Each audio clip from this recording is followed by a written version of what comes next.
name's Chad Thompson, and I play drums in the band Champagne Boulevard. My uncle, when I was 8, I went over to his house one day, and I had no idea that he played drums. He just ended up saying, hey, why don't you try this? He just taught me a really simple beat, and he's like, come back in a week. And if you can do it, I'll take you seriously. And I came back in a couple days, and he was like, this is what you have a passion for, I can tell. And he talked my parents into letting me get a drum set, and it was just from then on, it was like every day. Get home from school, just straight to drums. You couldn't keep me off of them.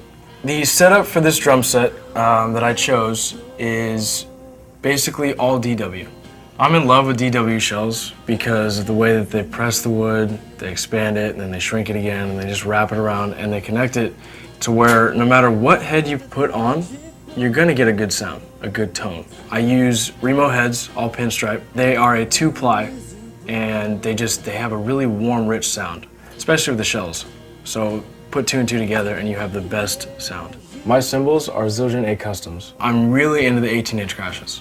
Nothing lower for crashes. I don't like the way they sound. If it's gonna be a very ambient sound and droney sound throughout an entire song, I want it to be present. I don't want it to just hear individual stick strokes. I want something that's gonna fill the music and leave no empty spaces.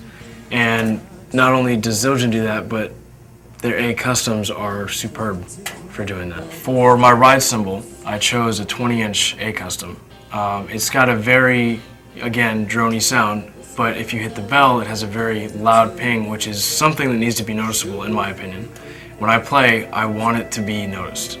To get the kind of effects I need out of a hi-hat, this is absolutely the perfect match. A Custom, top hat and bottom hat. The most crisp sound comes out of it. I mean, it's a beautiful hi-hat, it's lightweight, so it's easily moved, up and down the pedal, and you can do so many different things with something that sounds good and has a very crisp attack. Cymbals are a drummer's best friend because you can do so many different effects with 2 or 3 cymbals and make it sound like you have a huge setup. For my pedal setup, I chose the DW9000 series, both the double bass pedal and the hi-hat. Just the way that the rig is set up, it's so smooth, so crisp, and the response time of each spring and individual lever is phenomenal. I started out playing basically progressive rock. A lot of that music has double bass pedal in it, and I decided maybe it's time to actually do it. Because at first it kind of intimidated me, I was like, oh man, I have to use my left leg, what?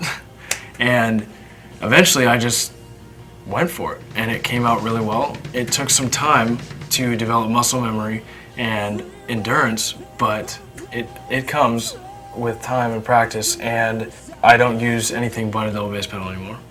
Before I set up the drum set the way it is right now, I used to have the standard 5-piece setup, which would be snare, high tom, mid tom, and then floor tom. And I've done that for a long time because all of my inspiration, they had drum sets like that. They would just set it up so you can just do rolls down the toms, just all the way down. And it was really good at the time, and it taught me a lot about sticking and everything. And then I just woke up one morning and I said, I think I'm gonna change it up. I think to become a better drummer, I have to do that. I have to keep challenging myself, which is why I constantly go from one type of music to the next, and it just switches it up day and night. And I really like the fact that with drums, you can do that.